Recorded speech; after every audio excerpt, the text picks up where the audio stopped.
지금 방송에서 제공하는 투자 정보는 투자 판단에 대한 조언입니다. 방송에서 제공하는 주식의 가치, 가격 상승 및 가격 하락에 대해서는 방송사에서 보장하지 않습니다.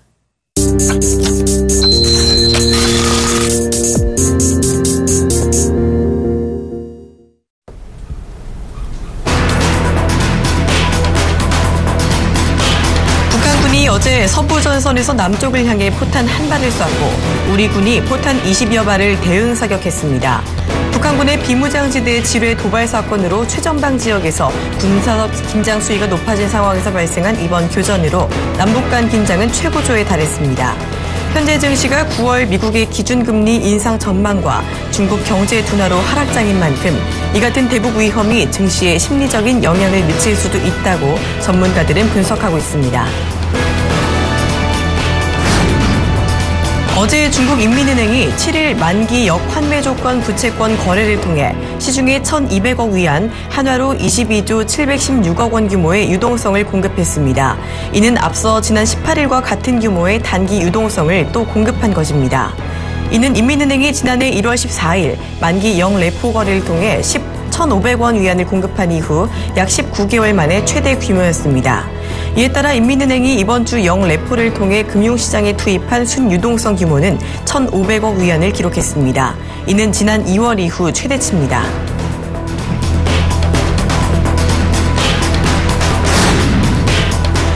미 노동부는 지난 15일까지 한 주 동안 신규 실업수당 청구 건수가 4,000건 증가한 27만 7천 건을 기록했다고 발표했습니다. 이는 지난 7월 초 이후 최고치입니다. 주간 신규 실업수당 청구 건수는 4주 연속 증가했지만 24주째 30만 건을 밑돌면서 아직 실업을 우려할 만한 수준은 아닌 것으로 판단되고 있습니다. 미국 경제는 올 들어 지금까지 월 평균 21만 1,000건의 일자리를 창출했습니다. 전미주택중개인협회에 따르면 지난 7월 기존 주택 판매는 전월 수정치인 548만 건 대비 2% 증가한 연율 559만 건을 기록했습니다. 이는 마켓워치 전문가 예상치 548만 건보다 높은 수치로 지난 2007년 2월 이후 최고치입니다. 전년 대비로는 10.3% 증가했습니다. 고용 증가와 낮은 대출 금리가 기존 주택 구매를 늘린 것으로 분석되고 있습니다.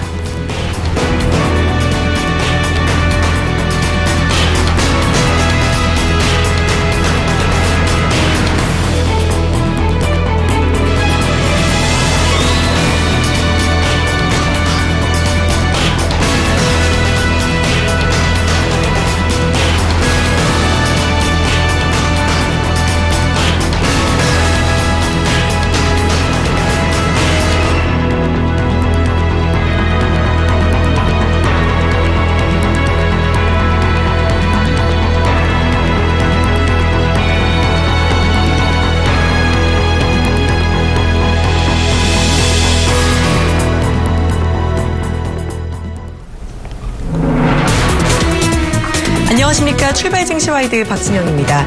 자, 우리 시장이 그칠 줄 모르고 하락하고 있습니다. 연일 빠지는 우리 증시 이제는 반등할 때가 좀 되지 않나 싶었는데요. 어제 추가적으로 또 하락하는 모습을 보였었죠. 게다가 어제는 북한이 로켓을 발사하면서 안 그래도 흐린 우리 주식시장에 추가 악재로 작용하지 않을까 하는 우려감도 보이고 있고요. G2의 악재 역시 계속해서 증시의 발목을 잡고 있습니다. 미국의 7월 FOMC 회의록이 모호하게 발표되면서 금리 인상 우려감이 아직도 남아있고요. 중국 경기에 대한 걱정도 계속해서 커지면서 세계적으로 이 많은 시장들이 주춤한 모습을 보이고 있습니다. 자, 그렇다면 간밤의 글로벌 증시 어떻게 마감됐는지 먼저 뉴욕 지수부터 살펴보도록 하겠습니다. 네, 미국 증시 간밤에 마감을 했죠. 3대 지수 모두 안 좋았습니다. 다우지수와 S&P 500 지수 그리고 나스닥까지 모두 일제히 전일 대비 2% 넘게 하락하면서 마감을 했는데요. 특히 애플이 2% 넘게 하락하는 등 이 바이오테크주가 급락하면서 나스닥은 조금 더 크게 떨어지는 모습을 보였습니다. 이 중국을 필두로 전 세계적인 시장의 성장이 둔화될 거란 불안감이 이 시장 전반에 작용한 것으로 보입니다. 자, 미국뿐이 아닙니다. 유럽의 주요 증시도 지수도 일제히 하락을 했는데요. 유럽 지수입니다. 자, 프랑스와 독일이 많이 빠졌습니다. 2%대 약세를 보이면서 마감을 했고요. 영국은 그보다는 낙폭이 작지만 역시 0.5% 하락 마감하는 모습을 보였습니다. 자, 이는 글로벌 경제 성장 불안감이 조금 고조되는 상황에서 미국의 기준금리 인상 시점에 불확실성이 커지면서 나타난 상황이라고 할 수 있겠습니다. 자, 이어서 유가 확인하겠습니다. 유가도 요 며칠 많이 빠졌는데요. 간밤에는 혼조세를 보였습니다. 자, 일단 전일 40달러 선에서 마감한 WTI 가격은요. 이 배럴당 41달러를 회복을 했었는데요. 달러 약세로 인한 반등으로 평가가 되고 있습니다. 반면 브렌트유 가격은 하락하면서 46달러 선에서 마감을 했습니다. 자, 국제유가는요. 이 중국 경기가 둔화되면서 수요가 줄어들 것이라는 우려감에 이 WTI 같은 경우는 배럴당 40달러 선의 위협을 받기도 했었는데요. 유가 상황 역시 오늘 이 WTI가 오르면서 마감했다고 해서 안정화됐다고 평가하기는 좀 이른 상황인 것 같습니다. 자, 이어서 아시아 증시 보시겠습니다. 전날 중국 증시는요 3% 넘게 또 하락 마감했습니다. 반등 하루 만에 다시 약세로 돌아서면서 3,700선까지 이탈하는 모습을 보였는데요. 이는 중국 정부의 증시 개입이 우려감으로 작용한 것으로 보이고 있습니다. 자, 일본 증시 역시 중국 경기 침체 우려감에 주춤한 모습을 보였는데요. 오후장 들어서 낙폭을 쭉 키워가더니 이 종가에 0.94% 하락하면서 마감했습니다.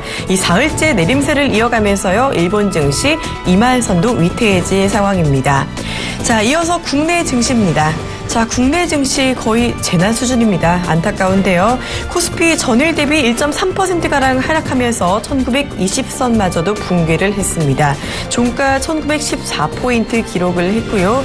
코스닥 같은 경우는 화요일에 3% 빠지고 수요일에 4% 하락하면서 마감했는데 어제는 조금 반등을 했어야지 싶습니다. 하지만 장중 혼조세를 보이더니 2시 넘어서 낙폭을 갑자기 하락하면서 2%대로 약세 마감했습니다.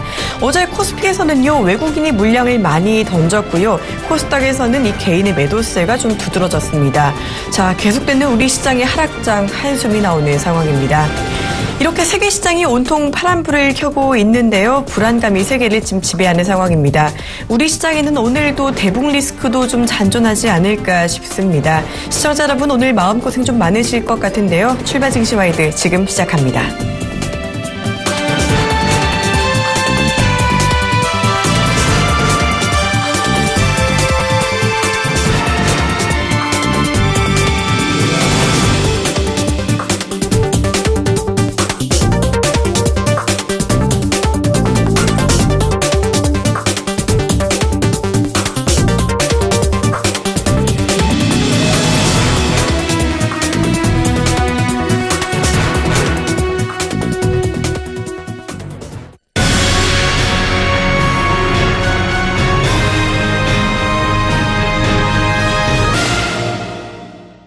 지난주 위안화 쇼크부터 시작해서 이번 주 중국 증시 급락까지 중국의 움직임이 심상치가 않습니다. 자, 이 중국의 경기, 우리 시장에도 적지 않은 영향을 미치는 만큼 중국의 시장 상황 조금 더 자세히 알아보는 시간을 가져보도록 하겠습니다.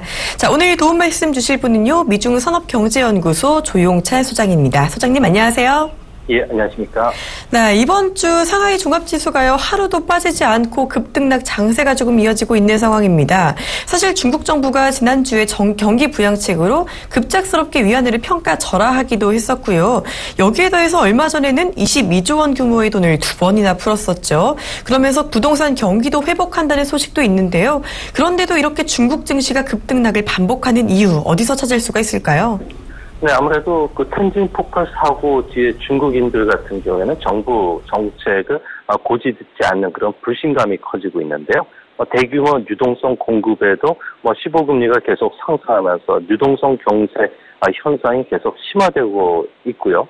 또 수급 측면에서 보면은 기업 펀더멘탈과 상관없이 지수만 끌어올리면 된다는 그 증권 당국의 행동이 잦은 증시 개입을 부추겼는데요. 이런 그 증시 개입으로 인해서 밸류에이션이라든지 사업 보고서를 읽고 투자하는 것이 아니라 정부 펀드나 기금이 사는 소위 말해서 국가 대표주들을 빨리 매매하는 그런 형태로 투자 흐름이 바뀌고 있는데요.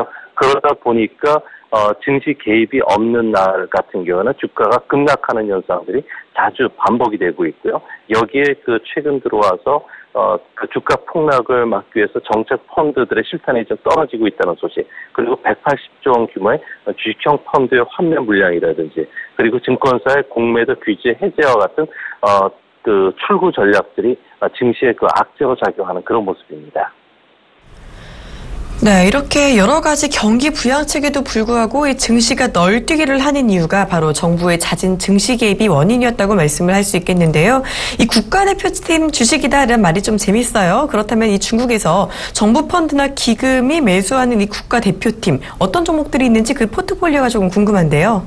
네, 국가대표팀의 그 대표 종목은 페트로차이나와 같은 종목인데요. 페트로차이나만 하더라도 대부분의 주식은 비유통지에 묶여 있고요. 대주주들이 장기 보유를 하고 있기 때문에 실제 그 유동 주식 수는 2.4%밖에 안 된다고 합니다. 하지만 상하이 종합주가지수에서 차지하는 시가총액 비율은 6%이기 때문에 지수를 끌어올리는 데는 가장 영향력이 큰 종목이고요.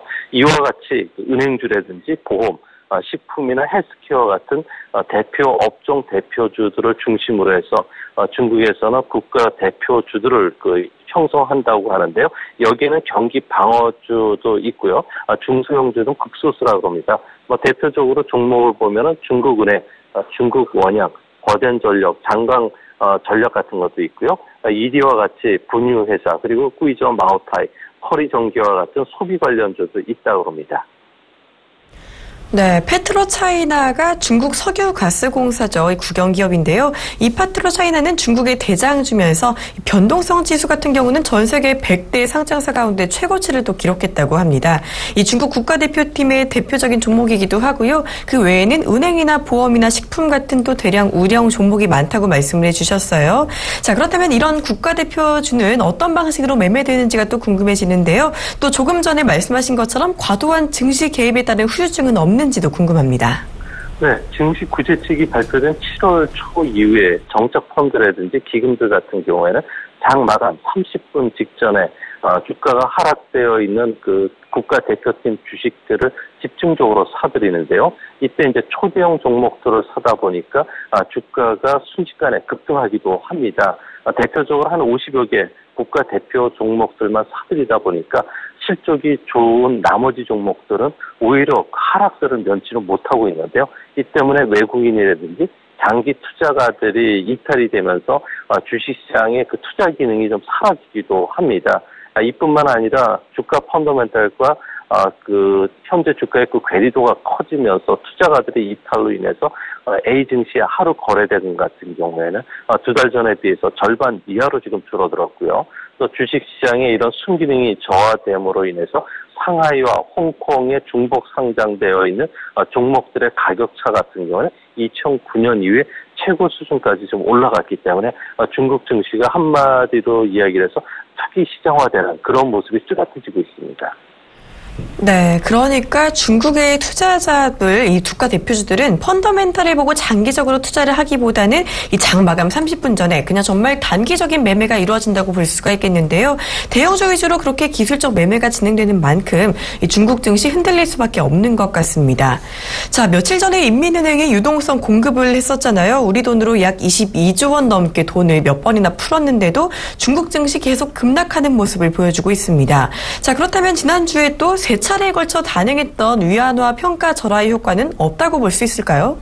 네, 지금 그 위안화 절하시켰던 가장 큰 목적은 그 제조업의 경쟁력 강화였는데요.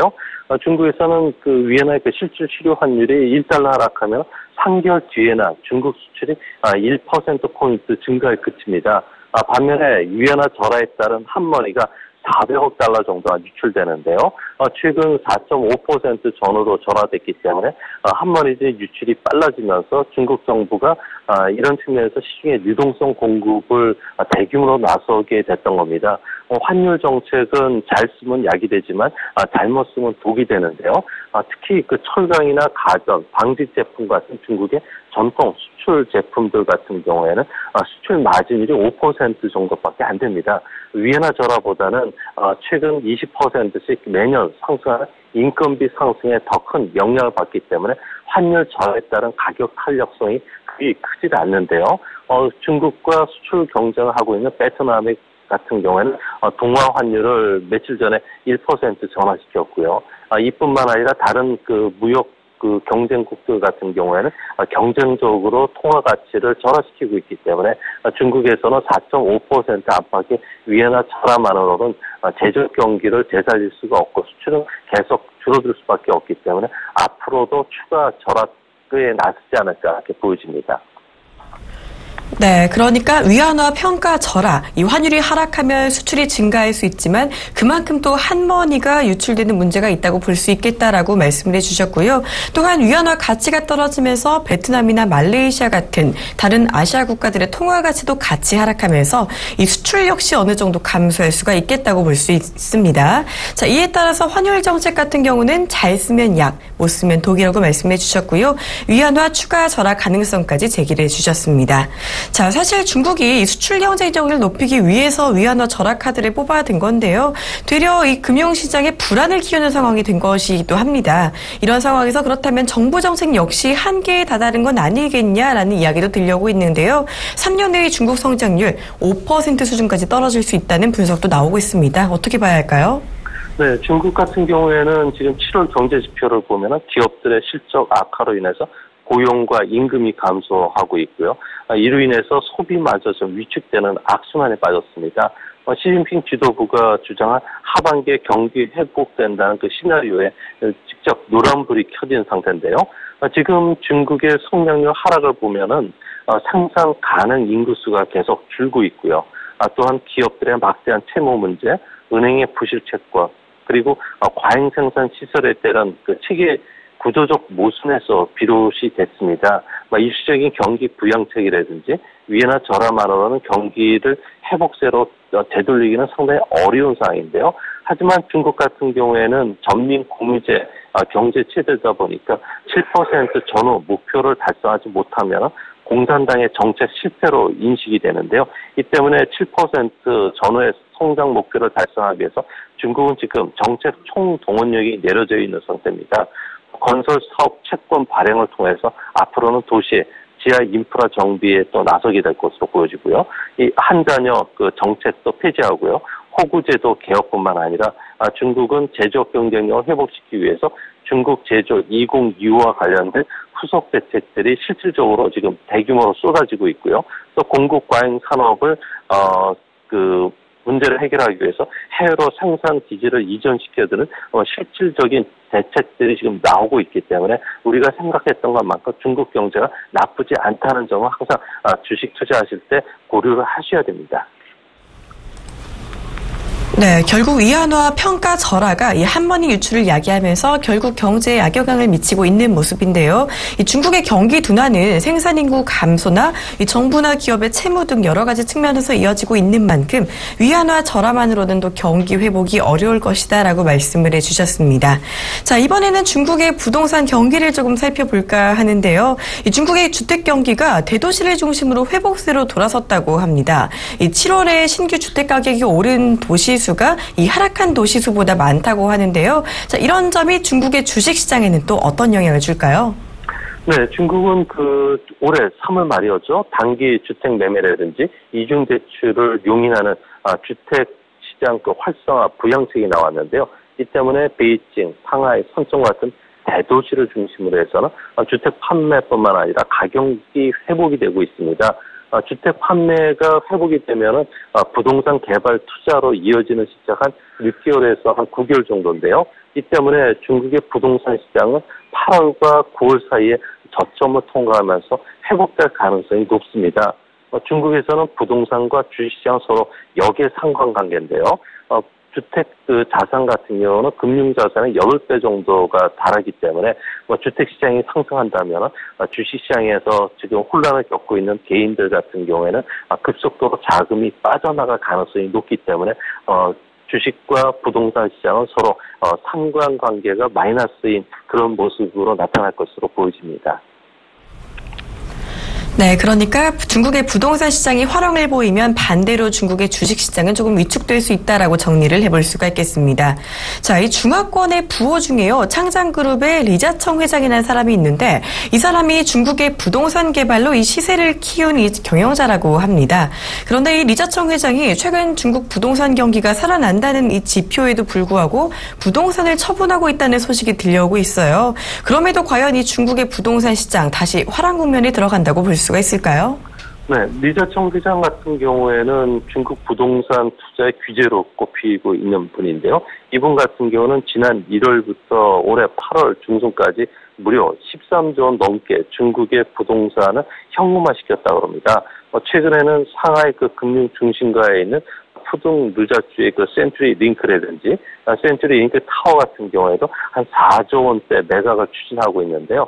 이 때문에 중국 같은 경우에 이분이 생각하는 바로는 중국의 땅값이 워낙 높기 때문에 대도시 주택시장과 달리 상업용 부동산 같은 경우에는 재고 조정으로 인해서 상당히 좀 부동산 경기가 좀 악화될 것으로 보고 있고요.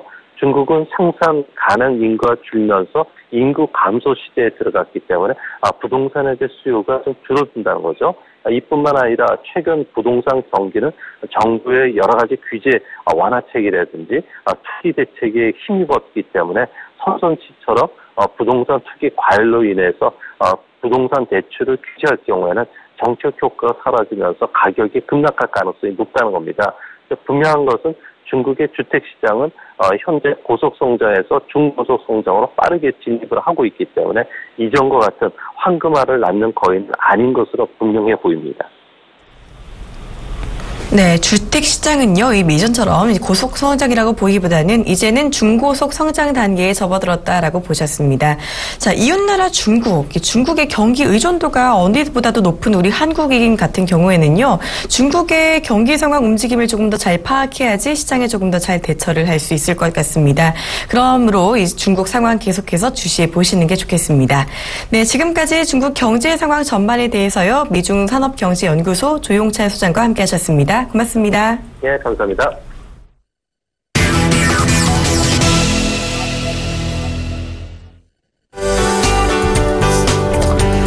시청자 여러분, 안녕하십니까? 라는 말은 못 드리겠습니다. 참 힘드시죠? 힘든 건 지금 아마 주식 투자를 하고 계시는 분들 모두 좀 힘들지 않을까 그런 생각이 좀 듭니다.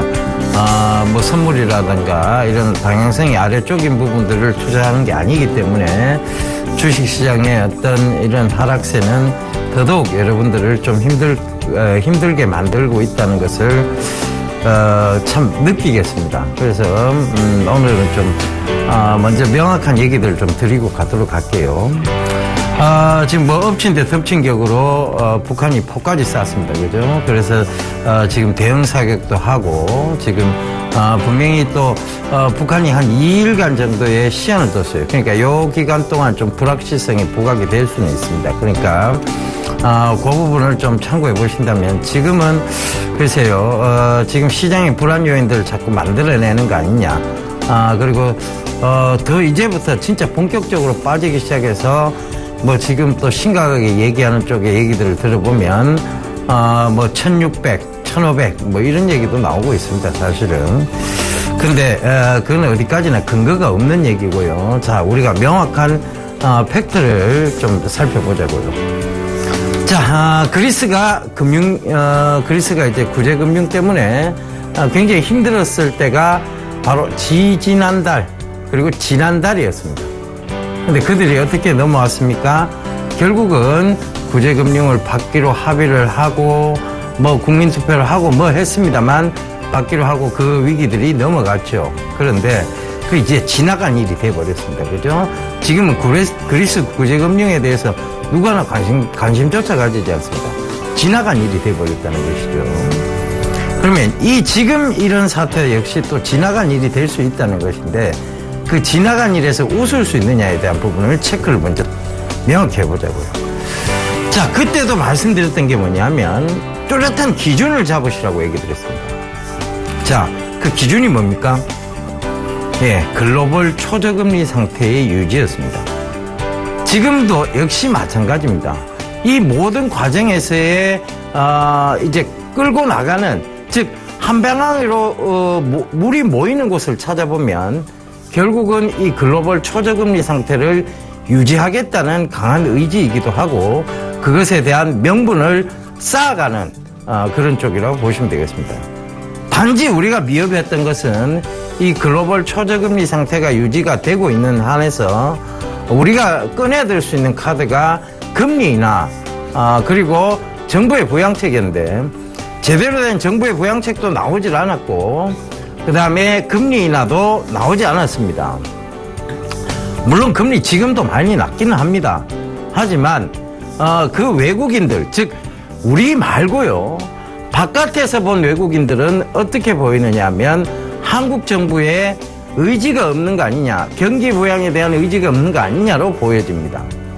중국도, 그리고 산업적 경쟁이 심한 중국도, 일본도 앞다퉈 금리 인하를 했고 그리고 중국은 지준율 인하에 위안화 절하까지 단행을 했습니다.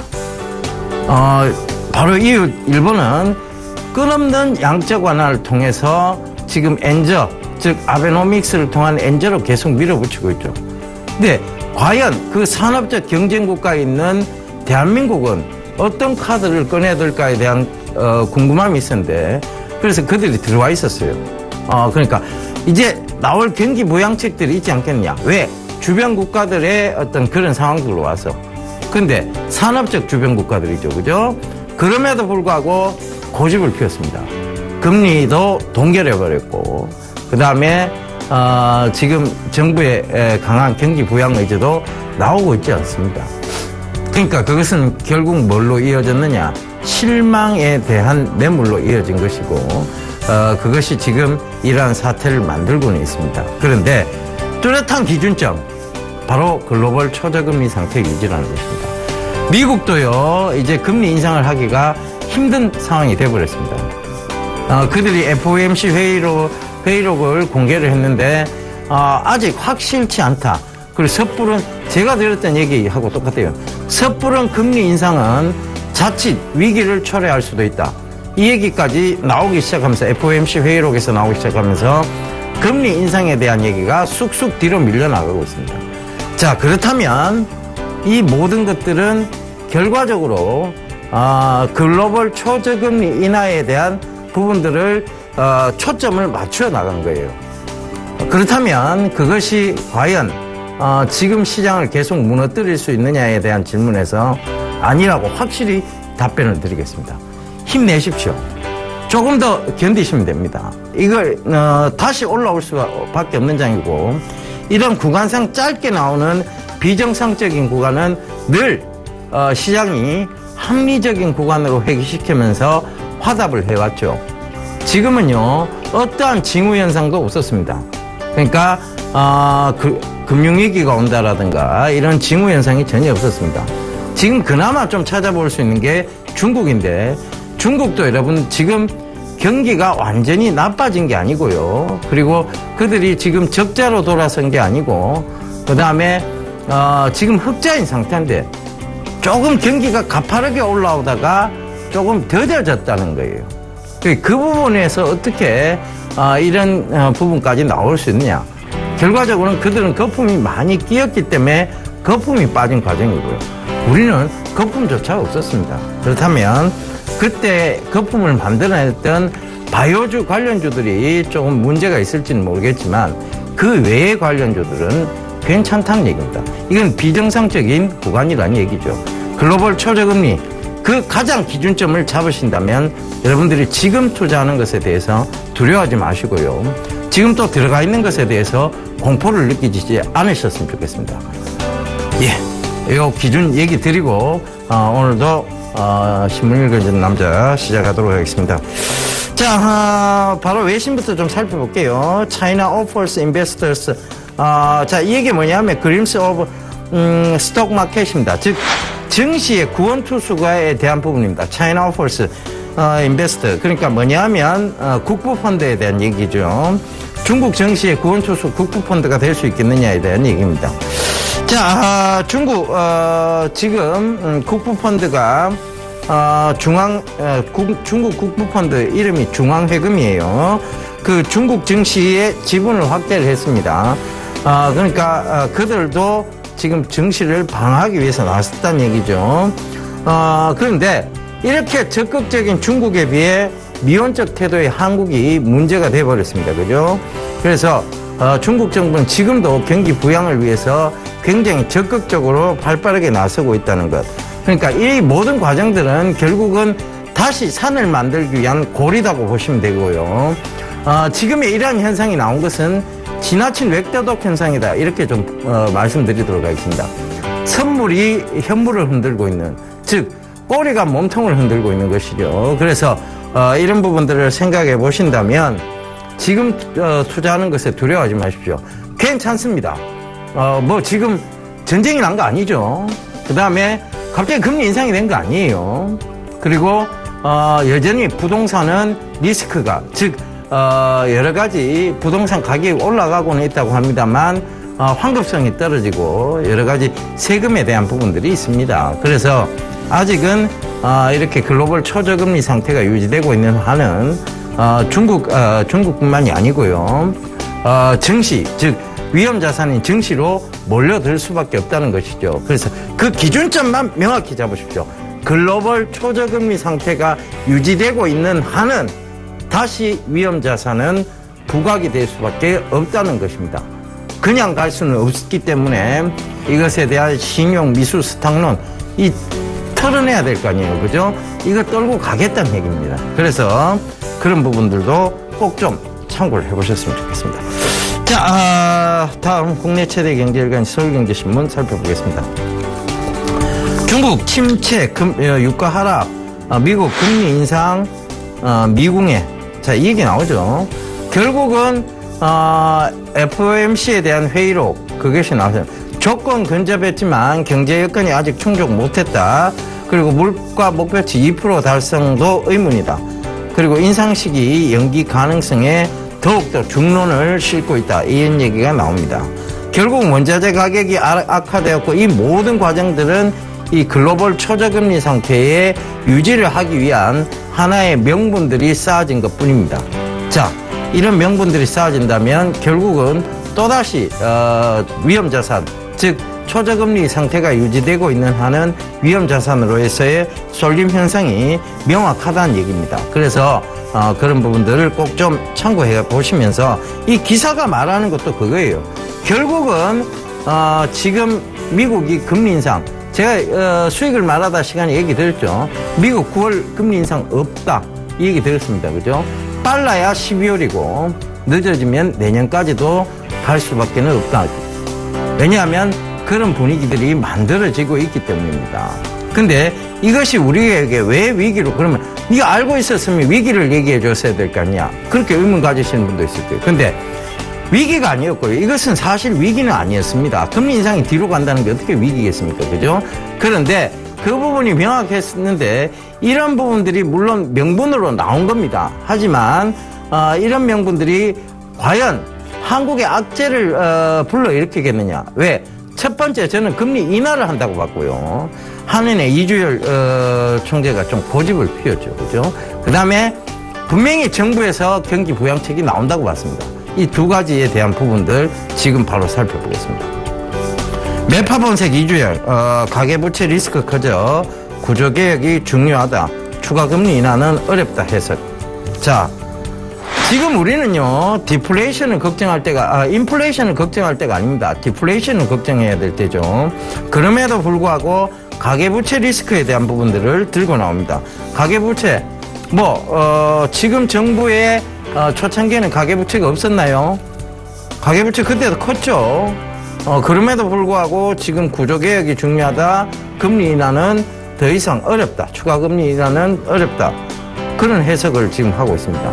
그러면 우리의 산업이 죽고 나면 금리 인하를 떠나서 세수 확보는 되느냐에 대한 얘기입니다.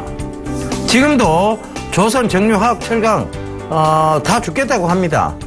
일본은 그걸 그나마 살려보겠다고 저렇게 엔저노믹스로 가고 있는데, 그렇죠? 아베노믹스의 엔저를 가고 있습니다. 그것도 구로다 BOJ 총재가 적극적으로 협조해가면서요. 근데 우리는 이건 뭔가요? 자, 우리는 산업적으로 침해를 당하고 있으면서도 맞아도 좋다는 얘기인가요? 한 방 더 맞아줄 수도 있다는 얘기인가요? 자, 이 부분이 너무나 좀 안일한 그리고 좀 너무나 구경꾼식의 발언이 아닌가 저는 그렇게 보여져서 참 몬테 안타깝습니다. 그 다음 바로 볼게요. 신중해진 최경환. 왜 갑자기 신중해졌을까요, 이분이? 예, 신중해졌습니다. 왜 신중해졌을까? 위안화 저라 수출에 긍정적이지만 한국 경제에 부담. 자, 수출에 긍정적이다 한국 경제에 부담이 된다. 지금 한국 경제에 부담이 되는 것은요, 경기 둔화입니다. 경기가 이렇게 안 좋은데 무슨 다른 데서 요인을 찾으면 안 되고요. 국내 내부적인 요인을 찾아야 됩니다. 경기 안 좋습니다. 누구나 인식을 하고 있고 누구나 지금 안 좋다고 생각을 하고 있습니다. 그럼 그거부터 살릴 생각해야지 지금 위안화 저라 논할 때가 아니죠. 자, 이 부분도 잘못되었다는 것입니다. 그래서 지금 이 부분 죄송합니다. 남들이 이렇게 하고 있다는 것, 남들이 뭔가 자국의 산업을 살리기 위해서 이렇게 하고 있다는 것, 그렇다면 우리 역시 마찬가지예요. 우리 자국의 산업을 살려야 될 거 아닙니까? 그죠? 그래서 그런 부분들이 지금 더 중요하다는 겁니다. 이 부분 신경 쓸 거 아니에요. 남 얘기 뭐 중요합니까? 우리가 중요하지. 그죠? 중국이 물론 지금 글로벌 경제 체제니까 중요합니다. 그런데 중국의 상황이 중요한 게 아니고요. 우리 상황이 더 중요합니다. 자, 이 부분이 참 이렇게 해석되어진다 하는 것이 또다시 우리 정부의 의지가 너무 약한 거 아니냐. 우리 정부가 잘못 해석하고 있는 거 아니냐. 다시 한번 지금 생각해 볼 수 있는 그런 얘기입니다. 자, 오늘 제가 또 뭐 여러 가지 얘기를 드렸는데요. 여기에 대해서 제가 투자 제안 한 말씀 드리도록 하겠습니다.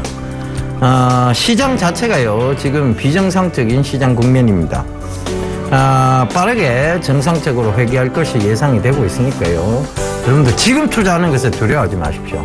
그리고 지금 물려있다고 너무 공포스러워하지 마십시오. 이 얘기입니다. 그러니까 여러분들 힘 좀 내시고요. 그리고 조금 더 낮은 가격에 잡아드리지 못했던 거, 그리고 시장을 긍정적으로 해석해 드렸던 부분에 대해서 다시 한번 사과의 말씀 드리도록 하겠습니다. 죄송합니다. 자, 제가 이번 주말에 강인에 있습니다. 제가 해야 될 일은 해야 하면 되겠습니까? 그죠? 토요일 날은 부산, 그리고 일요일 날은 대구입니다. 토요일 날은 부산 중구중앙동의 대한통운 빌딩 2층 유한타 증권에서 하고요. 일요일 날은 대구 테크노파크 2층 에서 진행을 합니다. 시간은 똑같이 오후 2시고요. 문의 전화는 1577-7451번이니까요. 여러분들 많이 문의하셔서 시장에 대해서, 그리고 여러분들이 정말 고민스러운 부분에 대해서 머리 맞대고 저하고 논의를 한번 해보시자고요. 제가 꼭 여러분들의 힘이 되도록 노력을 한번 해보겠습니다. 감사합니다. 예병군이었습니다.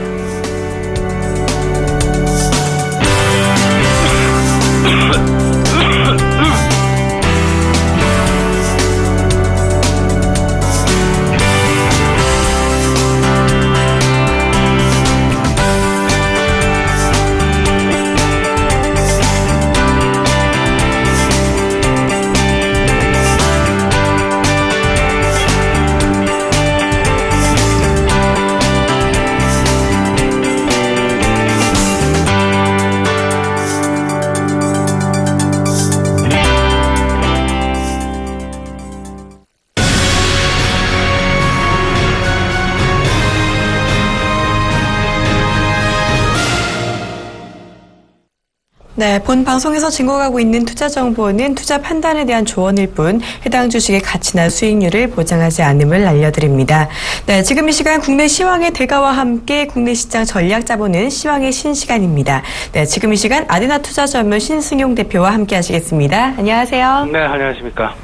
네, 시장이 너무 많이 안 좋습니다. 우리 양대 시장 정말 많이 빠지고 있는데요. 먼저 어제 시장부터 리뷰 부탁드립니다. 네, 어제 시장 먼저 간단하게 말씀을 좀 드려보죠.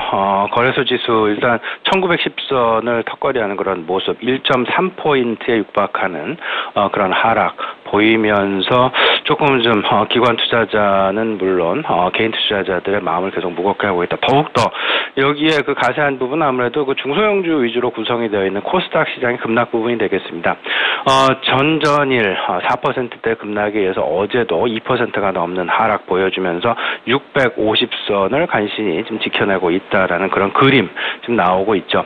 여기 조금 더 불안이 좀 가중되는 부분은 지난밤 미국 뉴욕 증시의 급락 소식이 되겠습니다. 미국 소식 그 급락 소식에 의해서 우리 시장 역시 조금 좀 개파락할 가능성이 크겠다. 거기에 더 나아가서는 오늘 역시 또 금요일장이다 보니까 주말 불확실성에 대한 어떤 좀 우려감이 가세가 되면서 오늘 시장 조금 좀 힘든 하루가 되지 않을까 이렇게 좀 생각을 합니다. 결국에는 이렇죠. 지금 외국인들의 수급이 개선이 되고 있지 않다라는 것. 7월 중에 외국인 한 2조 정도 팔았고요. 8월 들어서 어제까지 1조 4천억 원이 넘는 어제 3천억 원에 육박하는 순매도 금액을 포함해서 어제까지 외국인들 1조 4천억 원이 넘는 순매도 물량을 시장 내에 쏟아내고 있다라는 점. 그나마 다행인 것은 기관들이 조금씩 좀 받아주면서 시장 어렵게 지금 지탱해 나가고 있다라는 그런 생각 좀 많이 듭니다. 결국에는 어제도 그랬고요. 그저께도 그랬고 오늘 역시 비슷한 상황이 아닐까 생각이 되는데 중국 시장이 개장된 직후 우리나라 시간으로 중국 시장의 개장은 10시 30분이 되겠습니다. 직후에 한 30분 정도 눈치 보기를 하다가 11시 전후를 해서 시장의 방향성, 우리 시장의 방향성이 그대로 결정이 된다라는 그런 부분들. 오늘 역시 마찬가지 상황으로 10시 30분 이후에 어떤 그 주말을 대비하는 어떤 그 시장의 방향성이 다시금 또 정리가 되지 않을까 이렇게 좀 생각이 됩니다. 결국에는요, 미국 금리 인상에 대한 우려감, 이것이 중국의 경기 불안 우려감으로 확대가 되고 중국의 경기 불안은 결국은 이머징 국가들에 대한 불안감 확산으로 이어지면서 최근에는 이제 글로벌 경기 침체에 대한 우려감까지도 상당 부분 빠른 속도로 전이가 되고 있다라는 것. 이런 부분들이 미국 시장의 급락 소식 그리고 유럽 증시의 지속적인 하락 소식, 아시아권은 말할 것도 없고요. 이런 부분들 전체적인 분위기 그렇게 긍정적이지는 않다라는 그런 말씀 드려봅니다. 하지만 이 속에서도 우리 시장 내도 그렇고 미국 시장도 그렇고 상대적으로 안정성, 상대적인 안전자산이라고 시장 내에서 안전자산이라고 얘기를 할 수 있는 시총 대형주, 경기민감 시총 대형주에 대한 어떤 그 도피처로서의 역할은 톡톡히 지금 해가고 있다라는 것. 어제 같은 경우에 삼성전자의 하락이 좀 있었습니다만은 시총 2위 한전 그리고 이제 그 현대차 같은 경우에는 그래도 상승을 이어가 줬다라는 그런 부분들이 지금 제가 말씀드리고 있는 시장 내에서의 안전자산 선호 현상이 뚜렷하게 나타나고 있다라는 부분 대변할 수 있지 않을까 생각이 됩니다. 삼성전자 같은 경우에는 조금은 더 힘든 양상이 진행될 가능성이 있지 않을까라는 생각이 좀 많이 드는데 어젯밤에 뉴욕에서 이런 얘기들 나왔었죠. 그 마이크론 테크놀로지의 급락 부분 결국에는 그 인텔이 시스템 반도체와 메모리 반도체를 합쳐가지고 새로운 신형 이제 그 메모리 반도체를 생산할 수도 있다라는 그런 소식들 전해 오면서 그 메모리 반도체 그 제조 업체들에 대한 어떤 그 우려감 조금 나타나고 있다. 삼성전자 그리고 SK 하이닉스도 여기서 예외로울 수는 없다라는 그런 생각이 좀 많이 듭니다. 일단 시총 대형주로 피하고 그다음에 중소형주 쪽은 정말 일단은 매도한 후에 계속해서 말씀을 드리고 있습니다만은 매도한 후에 현금 확보하는 그런 전략이 좀 바람직해 보인다. 결국에는 시장이 안정화가 되고 제자리를 찾고 그런 이후에 새로운 방향성이 이제 그 나타날 텐데 그 새로운 방향성에 적절하게 대응을 하기 위해서는 어떤 그 포트폴리오의 재편이 분명히 필요할 것이다. 그 포트폴리오의 재편은 현금 확보 전략이 가장 우선일 것이다라는 그런 말씀 좀 드려보겠습니다. 아울러서 이제 그 어제 특징 업종, 특징 종목주 아울러서 좀 말씀을 드려보면 가장 특징적인 게 결국에는 삼성페이가 시작됐다라는 그런 기대감, 그런 부분들로 인해서 관련주들의 어떤 그 상승 부분이 좀 나타났다라고 좀 여겨주고요. 중국 소비 관련주들 반등락이 계속 나타나고는 있습니다만은 그래도 하락 일로에 지금 접어들었다라는 것. 저는 거꾸로 이렇게 생각을 합니다. 시장 수렴 과정을 분명히 거쳐 나갈 텐데 거꾸로 키 맞추기 전략이 진행이 되면서 상대적으로 덜 오른 주식은 덜 빠지고 많이 오른 주식은 많이 빠지게 되는 그런 이제 거꾸로의 키 맞추기 상황이 연출이 되면서 시장 전반적인 수렴 과정을 겪어 나갈 것이다. 이런 생각이 좀 많이 들고 그 이후에 시장 방향성은 분명히 나타난다라는 것. 또 한 가지 있었죠. 유가의 지속적인 하락 부분으로 인해서 항공주에 대한 관심이 조금은 좀 그나마 보여지고 있다라는 그런 부분들 말씀드려보겠습니다.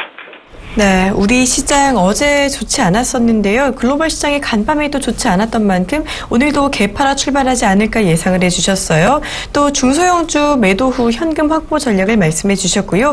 이 포트폴리오 재편을 할 때도 무엇보다도 현금 확보를 우선시하는 게 좋겠다라고 말씀을 해주셨습니다.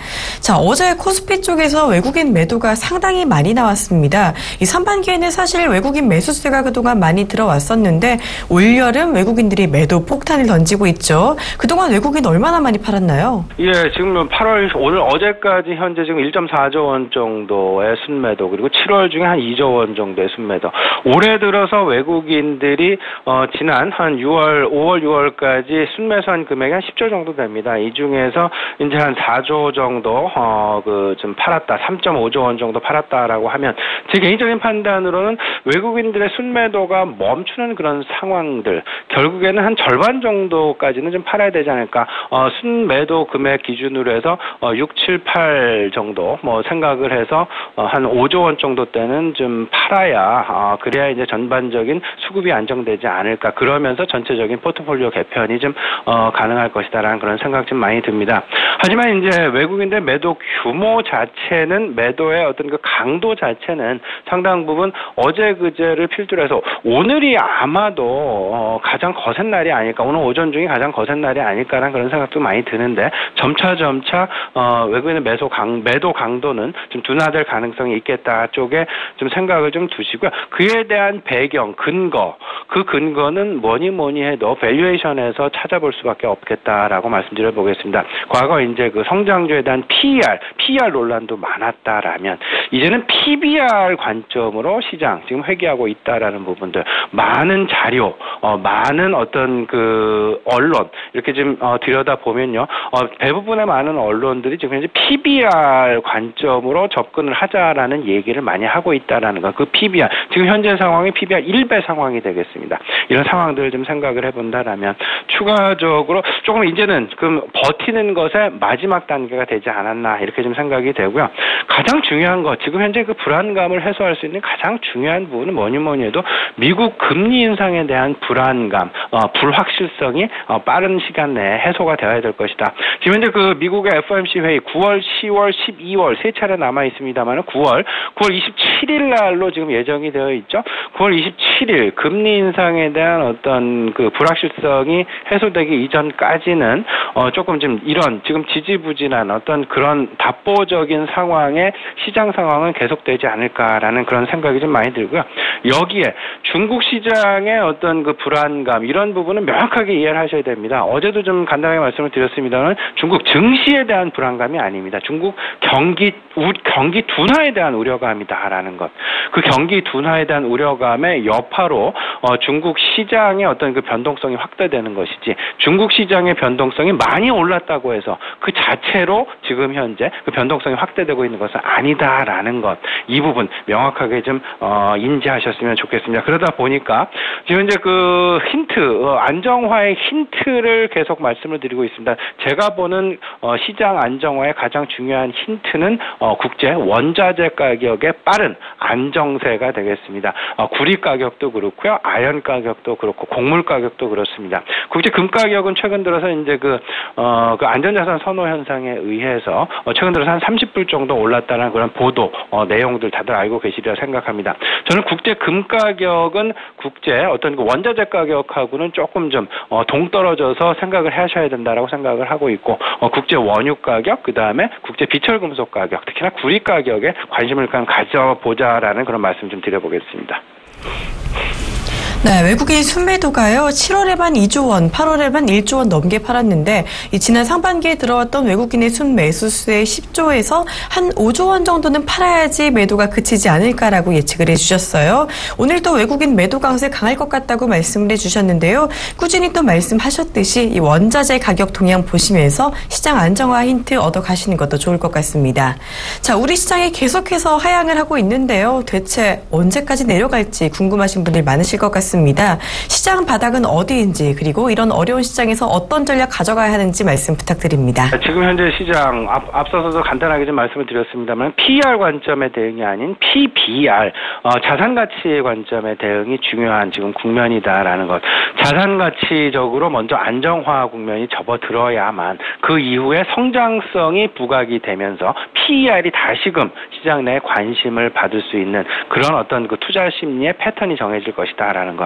지금 현재 시장의 PBR 기준으로 봤을 때 한 1배 정도 됩니다. 통상적으로 PBR 밴드, PBR의 아랫단 윗단을 얘기해 보면 경험적인 수치로 봐서 0.8배에서 1.4배 정도를 기준으로 해서 왔다 갔다 하는 것이 통상적인 경험이었습니다. 지난 매우 힘들었었던 IMF 시절도 그렇고요. 경기 침체 시절도 그랬고요. 대부분 이제 0.8 미만을 내려가긴 상당 부분 어렵다. 하지만 지금 현재의 상황 어찌 보면 0.8까지 내려갈 그럴 만한 위기 상황은 분명히 아니다라는 생각이 좀 많이 들고요.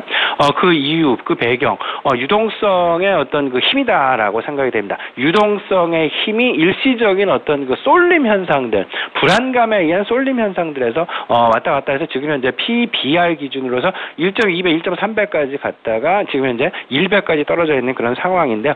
이 밑으로 하락하기는 그렇게 크지 않다. 오히려 바닥권이다라는 인식이 조금은 더 크게 작용할 가능성이 있다라는 그런 말씀 좀 드려보고요. 여기서 지금 현재 시장의 이제 움직임, 흐름, 패턴이 매우 중요한데요. 앞서서도 말씀을 드렸습니다만 거꾸로 키 맞추기 장세를 꼭 좀 염두하셨으면 좋겠습니다. 성장주에 대한 관점이 지금 변하고 있다라는 것. 성장주가 혹시나 이제 거품으로 변하는 것은 아닌지 그렇다라면 그런 부분의 일환으로 최근 들어서 많이 상승한 업종, 고성장 PER을 받았던 업종 내지는 종목들의 하락세가 매우 크게 나타나고 있다라는 것. 이 부분이 결국에는 거꾸로 시총 상위주들의 상승세는 그동안 별로 없었죠. 그리고 상대적으로 오름폭도 좀 덜했고요. 시총 상위주를 그대로 묶어놓은 채로 오른 종목이 빠지면서 전체적인 거꾸로 키 맞추기 장세가 지금 연출될 가능성이 있다라는 부분들 꼭 좀 염두하시고요. 내가 가지고 있는 지금 현재 종목, 내가 가지고 있는 업종 이런 부분들이 과연 거꾸로 키 맞추기 장세의 진행에 있어서 어느 위치에 있는지 분명하게 판단을 하시는 것이 매우 중요할 것이다라는 말씀 아울러서 드려봅니다. 오늘 시장 대응 이렇게 하셔야 되겠습니다. 오늘 시장 대응은요.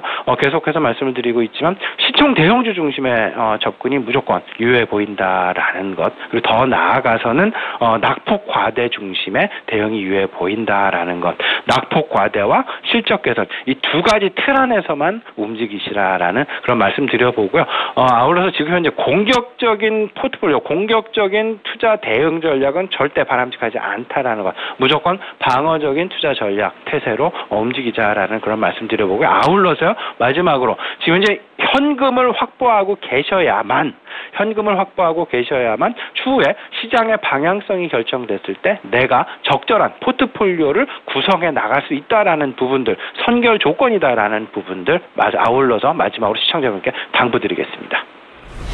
네, 이렇게 오늘 어려운 시장에 대해 현금 확보하시면서요. 시총 대형주 위주 그리고 낙폭 과대주 위주로 확대해 보시길 바랍니다. 지금까지 아데나 투자자문 신승용 대표와 함께하셨습니다. 고맙습니다. 네, 감사합니다.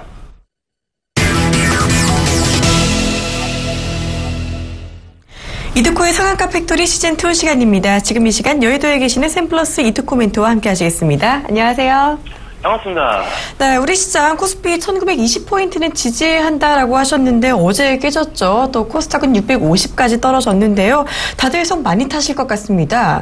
와, 근데 그 와중에 어제 말씀하신 제약 바이오주가 또 적중을 하셨잖아요. 오늘 시장 포인트 어떻게 보시는지 말씀 부탁드립니다. 네, 진짜 뭐 엎친 데 덮친 격이 좀 나온 그런 상황이 되겠죠. 꼭 코스닥 시장 급락할 때 북한 반학제가 좀 나와주는 것 같아요. 뭐 상당히 좀 거시기한 그런 상황인데, 오늘 뭐 김정은이가 아침에 뭐 전선지대 뭐 준전 신학대 선포를 하면서 완전 무장 명령을 내렸다라고 했는데, 글쎄 일단 뭐 어제 같은 경우에도 말씀드렸던 부분들 1900에서 1920포인트에 대한 지지 중요하다라고 좀 말씀드렸던 부분들에 있어서 다시 한번 이제 외국인들의 매도세로 인해서 저점 지지 테스트가 일단은 나와주었던 그런 상황이었죠. 어제 이제 기관들의 어떤 그런 좀 얘기를 했었는데, 그 말을 들었는지 아닌지 어제 거래소도 그렇고 코스닥 지수에서도 매도 물량들이 조금은 줄어드는 그런 모습들. 아직까지는 긴장을 놓을 시기는 아니다라고 지속적으로 좀 말씀 좀 드렸습니다. 하지만 어제 이제 북한발 이슈적인 부분들까지 나온 그런 상황인데, 자, 일단 뭐 미국의 금리 인상에 대한 불확실성 단기적으로는 해소됐다고 할지언정 앞으로의 방향성적인 부분에 있어서 글로벌 증시 추가적으로 호재가 될 만한 거리가 없는 그런 상황에서 단기성 매물들이 들어오고 있는 부분들, 그리고 엎친 데 덮친 격으로 북한발 이슈까지 오늘 나와주고 있는 그런 모습들, 그리 좋은 부분은 아니다라고 볼 수가 있을 것 같습니다.